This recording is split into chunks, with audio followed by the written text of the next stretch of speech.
Olá, vamos começar o nosso curso. A proposta dessa aula é revisar os tópicos que já foram apresentados em sala de aula em aulas anteriores.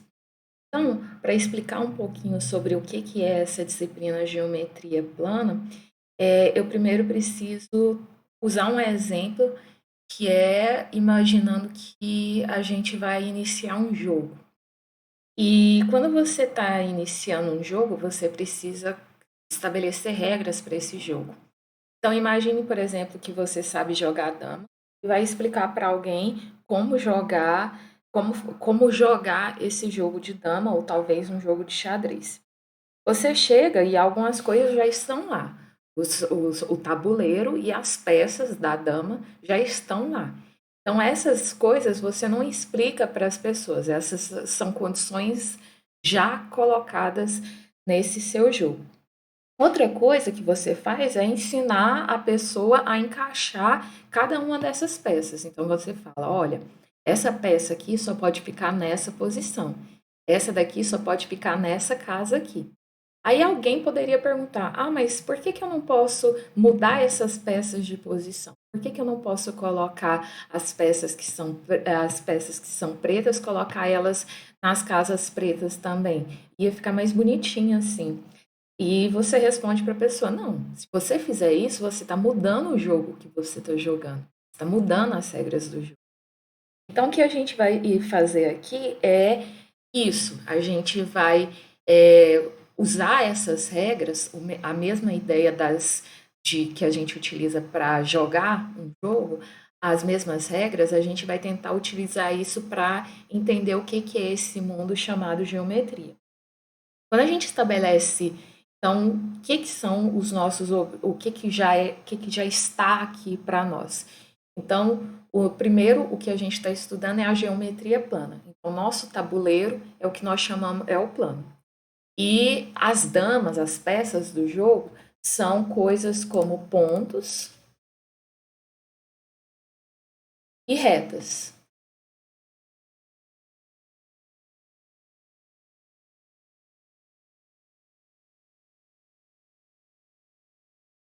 Isso é o que aparece no nosso tabuleiro. A gente não discute o que são esses objetos, mas para a gente entender o tão abstrato é esse mundo, a gente tem que os pontos são objetos que não têm partes. Então, ele não tem comprimento, não tem largura, ele não tem altura, não tem profundidade. O que é reta? Reta é uma coisa que ela tem comprimento, mas ela não tem largura. Então, esses são os nossos objetos, e é a partir daqui que a gente vai começar a construir o nosso mundo. Então, quando a gente. E agora, quando a gente vai voltando à situação do jogo, quando você tem que explicar sobre as regras do jogo, você não pode estabelecer, quando cria-se um jogo, você não pode colocar qualquer regra. Você tem que tomar cuidado para o tipo de regra que você cria. Então, o que tem que acontecer com as suas regras? Primeiro, as suas regras elas têm que ser suficientes. O que significa suficientes? Significa que para qualquer situação você tem que estabelecer qual é o tipo de como que você deve se comportar para essa situação, como que o jogo tem que funcionar para essa situação. E quando você diz consistente, é que você não pode permitir que uma regra que você criou antes, ela contradiga uma outra regra que você está implementando agora. Então, isso que quer dizer suficientes e consistentes. E é isso que a gente vai fazer aqui, né? Outra coisa que é importante para a gente no nosso estudo da geometria. Então, uma vez que a gente tem os nossos objetos, que são os objetos que são as retas e os pontos, agora a gente vai estabelecer regras, e essas regras elas precisam ser suficientes e consistentes. O tipo de geometria o tipo de abordagem que a gente vai dar à geometria é o tipo axiomático, ou seja, é uma geometria em que a gente vai iniciar, uma vez que são dados os objetos retas e planos, a gente vai começar a dar as regras. Essas regras são chamadas de axiomas. Então, eles são verdades que são absolutas, e essas verdades a gente vai utilizar elas como as nossas regras. Qual é o objetivo depois que você estabelece regras? Você quer começar a jogar e quer começar a fazer algumas jogadas com isso. Essas jogadas, essa construção toda do jogo, é o que a gente vai ser o que a gente vai utilizar depois os axiomas para construir, fazer toda a construção da nossa geometria. E onde entra essa construção? Quando começam a aparecer coisas como, por exemplo, teoremas e proposições. Qual é o objetivo? Enquanto no jogo o objetivo é você ter um vencedor ou você terminar aquele jogo, o nosso objetivo aqui é construir propriedades para essas figuras planas, que a gente vai começar a colocar nesse nosso universo. Então, por enquanto, o que o nosso universo tem é isso. Ele tem pontos e ele tem retas. A partir disso, a gente vai colocar agora duas regras importantes, e essas duas regras importantes são chamadas de axiomas. Primeiro, já que a gente tem no nosso mundo pontos e retas, a gente vai colocar nomes nessas coisas para a gente pegar e não precisar ficar toda hora fazendo desenho. Então, quando eu falar em pontos, eu vou sempre utilizar a letra maiúscula para referir a pontos. E quando eu falar em retas, eu vou utilizar em letras minúsculas para me referir às retas. Uma vez que a gente tem esses dois objetos, a gente vai colocar as nossas regras e eu vou apresentar 5 regras aqui. Essas 5 regras são 5 grupos de axiomas e esses grupos de axiomas são separados em 2 tipos. O primeiro tipo são os axiomas de incidência e o segundo tipo são os axiomas de ordem. O primeiro axioma que a gente vai estudar, então a primeira verdade absoluta, então essas verdades são coisas assim que todo mundo concorda, não tem como questionar. Tem um matemático que diz que são coisas que pessoas de bom senso não vão questionar. Então, o primeiro axioma ele diz o seguinte, que qualquer que seja a reta, existem pontos que pertencem à reta e pontos que não pertencem à reta. E realmente, esse nosso mundo, que é o plano, a gente tem essa situação. A gente tem retas e a gente tem pontos, e a gente tem situações em que vai ter pontos que estão nessas retas e pontos que não estão na reta. Então, olha esse exemplo que está aqui. A gente tem nesse mundo aqui a nossa reta R, que aqui é significada aqui por essa letra minúscula, e tem as letras maiúsculas para representar os nossos pontos. Se você olhar nessa figura, você tem o seguinte, que o que é possível observar aqui? Tanto o ponto A, quanto o ponto B, quanto o ponto P, todos eles estão na reta R. Então, a gente diz que os pontos A, B e R pertencem à reta R. Já os pontos R, M e C, eles não pertencem. E aí a gente utiliza essa notação aqui para representar pontos que não pertencem à reta. O segundo axioma que a gente vai estudar, ele é simples e diz o seguinte, que se você tiver 2 pontos distintos, você consegue passar uma reta por esses pontos e o mais importante é que essa reta é única. Então, dados 2 pontos distintos, igual a gente tem aqui, os pontos A e B, eu consigo passar uma única reta determinada por esses 2 pontos A e B. Quando a gente tem que 2 retas têm 2 pontos em comum, nós dizemos que elas se intersectam ou elas se cortam naquele ponto. Aí, uma vez que a gente tem essas duas verdades, então quais são os nossos 2 primeiros axiomas? Que existem pontos que estão na reta e pontos que não estão na reta. Então, o nosso mundo ele não é formado só de retas, ele não pode ser formado só de retas, por causa que vai ter pontos que estão na reta e pontos que não estão na reta. Só de uma reta. E você tiver 2 pontos, você consegue passar uma única reta por esses 2 pontos. A primeira proposição, então, com esses 2 axiomas, a gente já consegue obter um resultado. Então, o primeiro resultado, que é chamado de proposição, diz o seguinte, que 2 retas distintas, ou elas não se intersectam, ou se intersectam em um único ponto. Quando a gente está falando de axiomas, a gente trata, são verdades absolutas. Então, o que a gente faz não tem como questionar isso, porque são verdades que a gente realmente, pessoas de bom senso, como diz como eu já tinha dito do matemático famoso, pessoas de bom senso, elas não vão questionar isso. E também também são coisas que para a gente elas são fáceis de assimilar. Ao passo que quando a gente tem teoremas e proposições, elas são propriedades. E essas propriedades a gente precisa demonstrar elas. Então a gente precisa verificar a veracidade delas. E verificar a veracidade é fazer uma demonstração. Provar uma proposição, provar um teorema, é você verificar a veracidade dessa afirmação.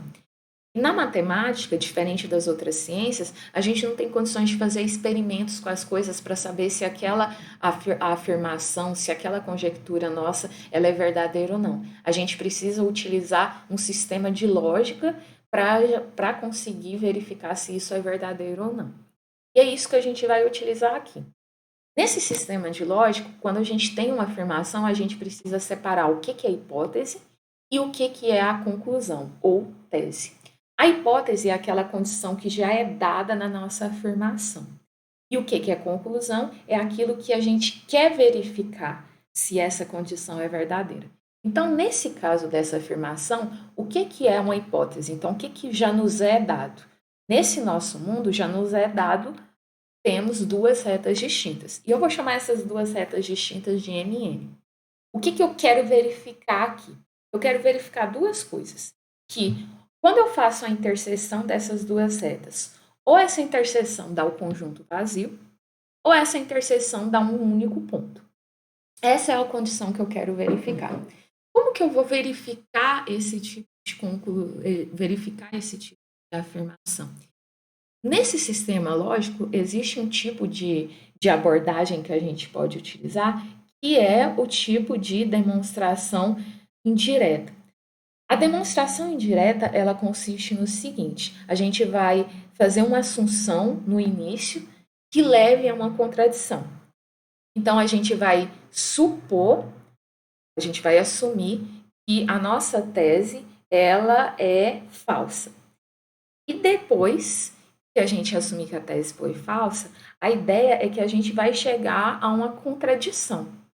Quando a gente chegar a uma contradição, a gente vai conseguir entender o seguinte, que aquilo que a gente supôs inicialmente não pode acontecer. Então, a gente vai obter a conclusão desejada. Vamos tentar fazer isso aqui? Então, a primeira coisa para fazer essa demonstração indireta é a gente negar essa conclusão, negar essa tese. Então, o que é negar a tese? Minha tese, ela está dizendo que a interseção, ou ela é o conjunto vazio, ou ela tem somente um ponto. Então, negar isso é falar que eu vou supor que a interseção ela contenha 2 ou mais pontos. Quando eu suponho que ela contenha 2 ou mais pontos, então eu estou assumindo o oposto da conclusão desejada.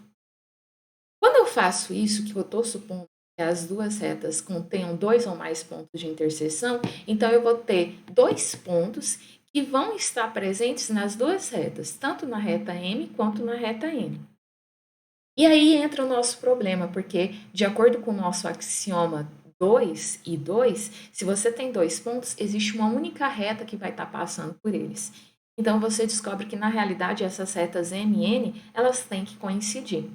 E aí que entra a nossa contradição, por causa que a nossa hipótese inicial é que essas duas retas M e N, elas são retas distintas. Então, como a gente chegou à contradição, ela aconteceu por quê? Porque o que a gente supôs inicialmente não é verdade. Então, aquela nossa suposição inicial não sendo verdade significa o seguinte, que a interseção de M e N ou é a vazia ou ela contém apenas. E essa é a conclusão desejada, e assim a gente encerra. Então, agora a gente já tem, além dos dois axiomas, a gente também tem uma propriedade para utilizar aqui. Quando a gente tiver duas retas, pode acontecer duas situações, ou elas não se interceptarem, ou elas se interceptarem em um único ponto. Quando a gente tem a situação de que duas retas se interceptam em um único ponto, a gente chama esse tipo de reta de retas concorrentes. Nesse caso aqui, o ponto P, ele é o ponto de interseção das retas M e N. Nessa figura aqui, a gente tem a reta e em destaque a gente tem 3 pontos aqui, os A, B e C. Uma coisa que a gente pode falar sobre esses três pontos é que esses três pontos são colineares. O que significa eles serem colineares? Que eles pertencem à mesma reta. Outra coisa que a gente consegue entender aqui é o conceito de falar a localização de um ponto, ou seja, falar que um ponto está entre outros dois. Então você consegue entender que o ponto C, ele localiza-se entre os pontos A e B, ou seja, outra forma de você falar isso é que os pontos A e B, eles estão separados pelo ponto C.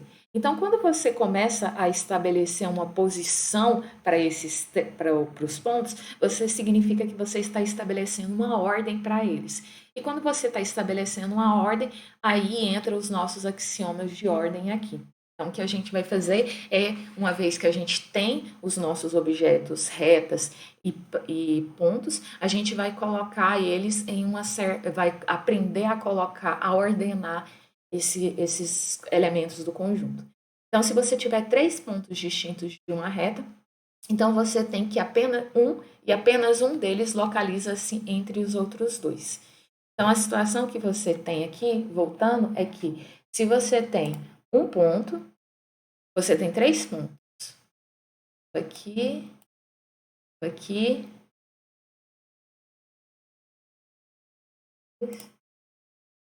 Então, você tem três pontos aqui.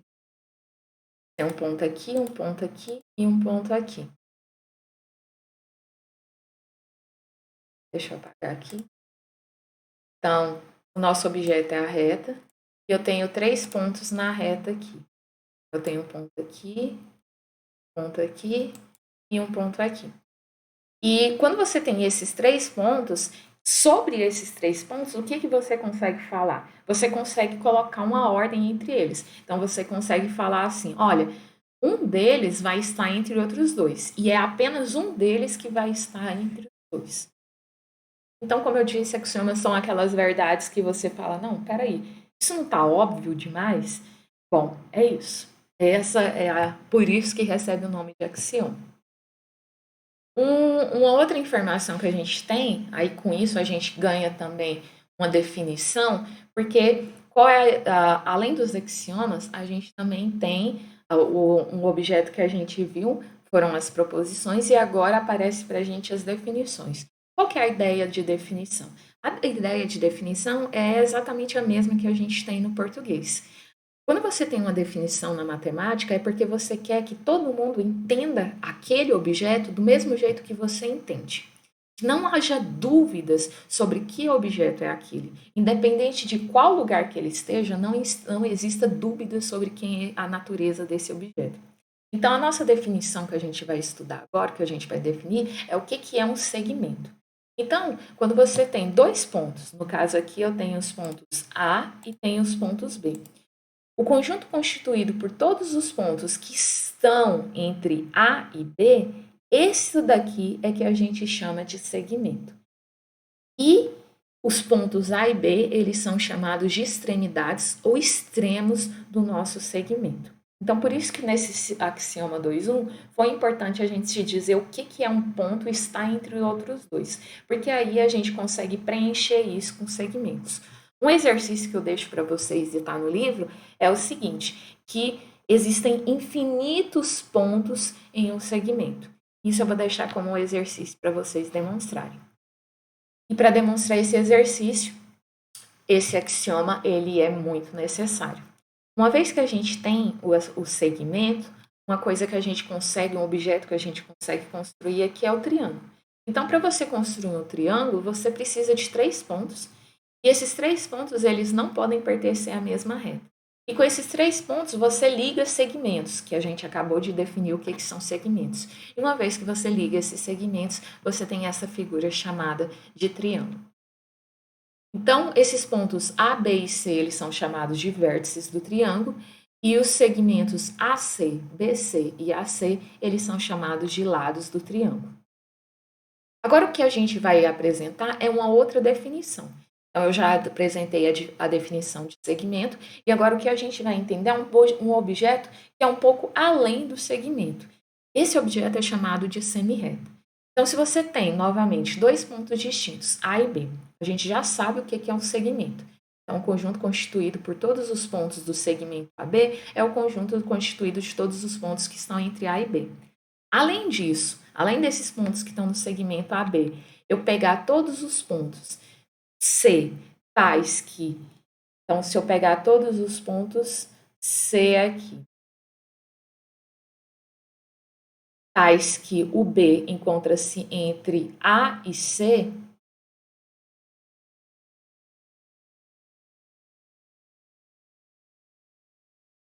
todos os pontos C, tais que B encontra-se entre A e C, então nós chamamos esse conjunto de pontos de semirreta. Isso daqui é uma semirreta que a gente vai utilizar a notação SAB. O que significa esse SAB? Significa que essa semirreta ela tem origem no ponto A e contém o ponto B. Uma outra situação que a gente pode ter é quando você tem duas semirretas. Então, quando você tem duas semirretas, por exemplo, uma semirreta igual a essa daqui, que a origem é no ponto A e ela contém o ponto B, e você também tem uma semirreta que a origem é no ponto B e contém o ponto A, quando você olha essas duas semirretas aqui, você tem que dois pontos A e B, os pontos A e B, eles determinam essas duas semirretas, e essas duas semirretas, elas contêm o segmento AB. Com isso, a gente tem condições de uma outra propriedade, que é uma proposição que diz o seguinte: se você observar a união dessas duas semirretas, você tem que a união ela dá a reta toda. E quando você olha a interseção dessas duas semirretas, é somente o segmento AB. Vamos partir para a demonstração somente da letra A. E quando a gente faz a demonstração, a gente precisa entender o que é hipótese e o que é conclusão. A hipótese é o que é o objeto que já nos é dado. Então, o que já nos é dado? Nos é dado as duas semirretas. Então, eu tenho duas semirretas aqui, que são as semirretas a semirreta que começa em A e contém o ponto B, e a semirreta que começa em B e contém o ponto A. Então, são semirretas determinadas por esses pontos A e B. O que eu quero mostrar? Eu quero mostrar que quando eu faço a união delas, eu tenho uma reta M. Quem que é a reta M? É a reta que é determinada pelos pontos A e B. Eu lembro que, de acordo com o segundo axioma que a gente viu na aula de hoje, quando você tem dois pontos distintos A e B, quando você tem esses dois pontos distintos, você tem uma única reta passando por esses pontos. Bom, quando você tem uma igualdade de conjuntos, que é isso que a gente quer demonstrar, a ideia para demonstrar esse tipo de resultado é o seguinte: é você mostrar uma dupla inclusão. Então você vai ter que mostrar tanto que esse conjunto aqui está contido na reta M, quanto você vai ter que mostrar que a reta M está contida nessa união aqui. Então eu tenho que mostrar essa dupla inclusão. Vamos começar com a primeira parte. Então, eu tenho M é o nome da reta que é determinada pelos pontos A e B. Então, como eu disse, eu tenho que mostrar uma dupla inclusão. Uma coisa que não é difícil ver é o seguinte, que a semirreta B, ela está contida na reta M. Porque o que é a reta M? A reta M, ela tem todos os pontos, ela é determinada pelos pontos AB. E a semirreta AB também é determinada pelos pontos AB. Outra, a semirreta BA, ela também tem os pontos AB, então ela também está contida em M. Então, quando você faz a união desses dois conjuntos que estão contidos em M, você continua tendo um conjunto que está contido em M. Então, eu fiz essa primeira inclusão.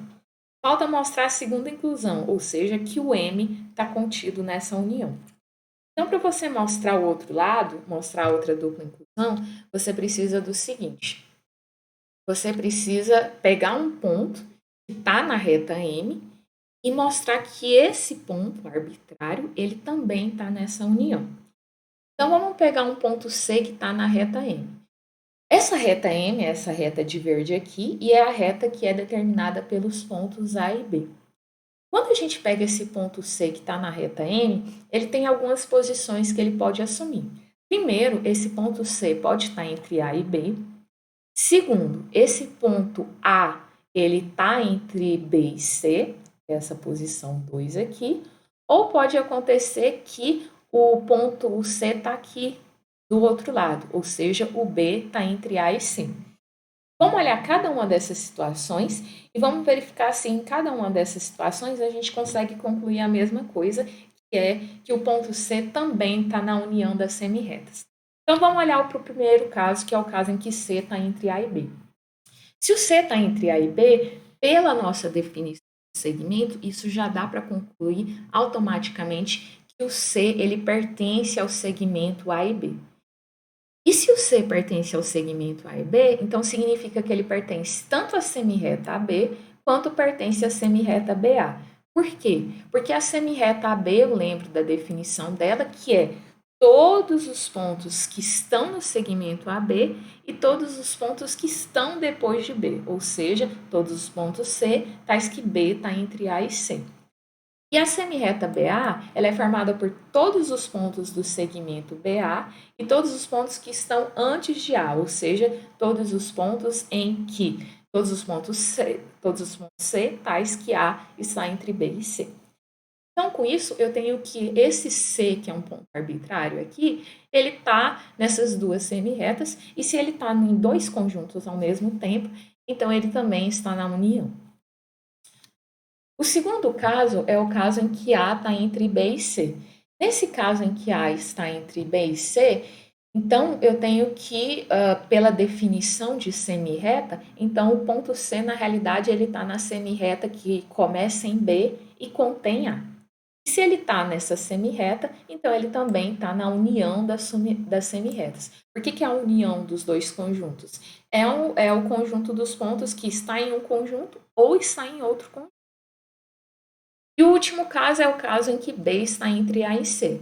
No caso em que B está entre A e C, pela figura, você pode entender o seguinte, que isso daqui é a definição de quando você fala que o ponto C, ele pertence à semirreta AB. Então, como o ponto C pertence à semirreta AB, então ele também está na união. Então, veja que em todos os casos aqui a gente concluiu a mesma coisa, que é que o ponto que está na reta, qualquer ponto que está na reta M, ele também está na união. Então, a gente mostrou a dupla inclusão, e com isso a gente mostrou que a união dessas duas semirretas dá a reta toda.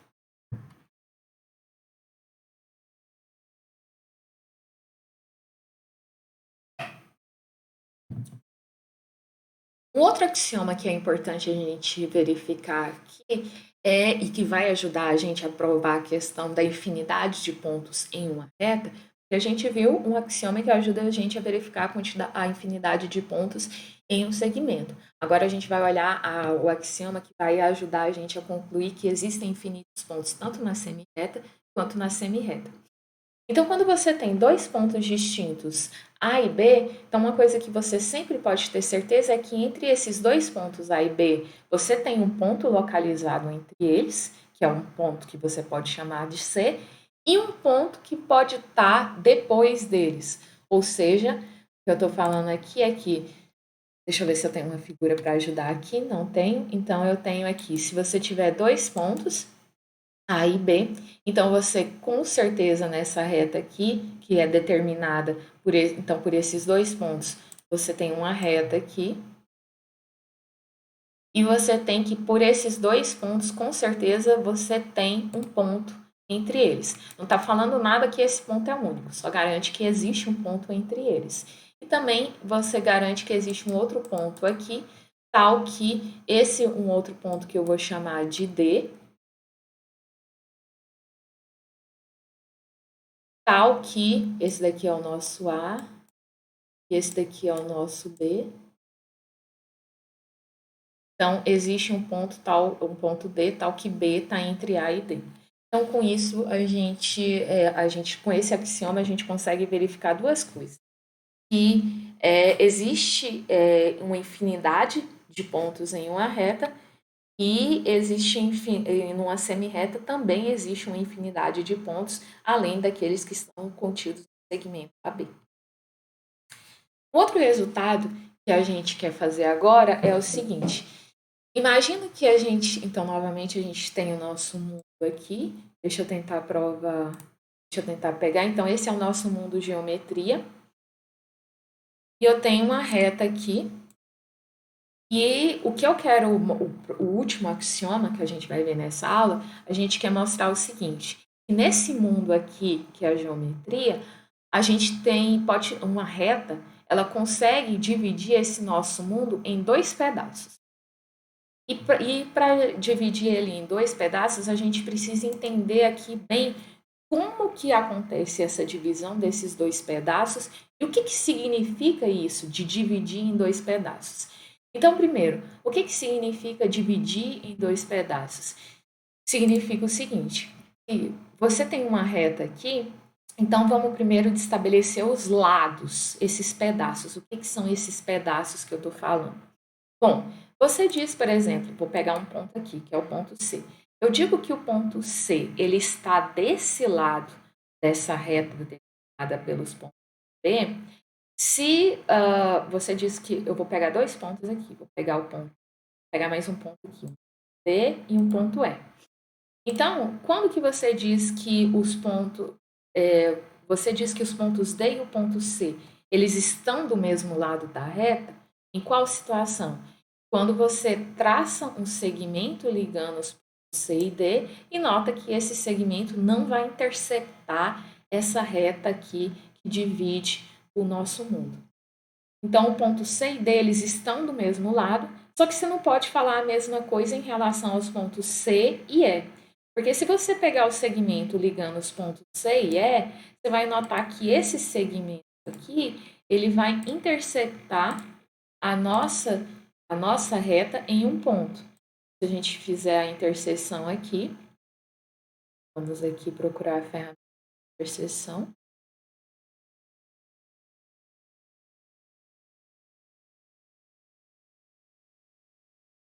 Então, a de interseção aqui. E quando a gente faz a interseção, a gente tem um ponto em comum. Então, nessa situação aqui, a gente fala o seguinte, que o ponto B, ele está e o ponto C estão do mesmo lado da reta, enquanto que o ponto E está do lado oposto ao ponto C. Sabendo dessa definição, então a gente tem condições de entender agora o que é um semiplano. Então, para falar em semiplano, você precisa de uma reta e você precisa de um ponto. Então, se você tem uma reta como essa daqui, que é uma reta M, e você tem um ponto A, você diz o seguinte, que o conjunto dos pontos que estão do mesmo lado que o ponto A está, eles são chamados de, representam o semiplano que é determinado pelo ponto M e contém o ponto A. Então, voltando àquele exemplo que a gente tinha ali, você vai notar que eu tenho aqui essa reta, que eu vou chamar essa reta de M, e eu tenho o seguinte, que o ponto C, o ponto D, ele pertence ao semiplano que contém o semiplano determinado pela reta M e que contém o ponto C. Já o ponto E não pertence ao mesmo semiplano, ele pertence ao semiplano oposto. E para finalizar, a gente tem o quinto axioma da aula, que diz o seguinte, que uma reta, ela consegue dividir o nosso plano em dois semiplanos distintos, e a única coisa que vai ter em comum nesse semiplano é uma reta. Então, no nosso mundo agora, a gente consegue sempre determinar uma reta e divide esse nosso mundo em dois pedaços. O que a gente vai fazer agora que a gente tem nesse nosso mundo, a gente já conseguiu entender bem os nossos objetos, que é retas e planos. A gente precisa ficar um pouco mais confortável nesse mundo e a gente precisa aprender a fazer conta. Porque por enquanto o que a gente tem são só objetos geométricos. Então o que a gente vai fazer na próxima aula? A gente vai tentar colocar números nesse nosso mundo e com isso conseguir fazer as contas. Então até daqui a pouco.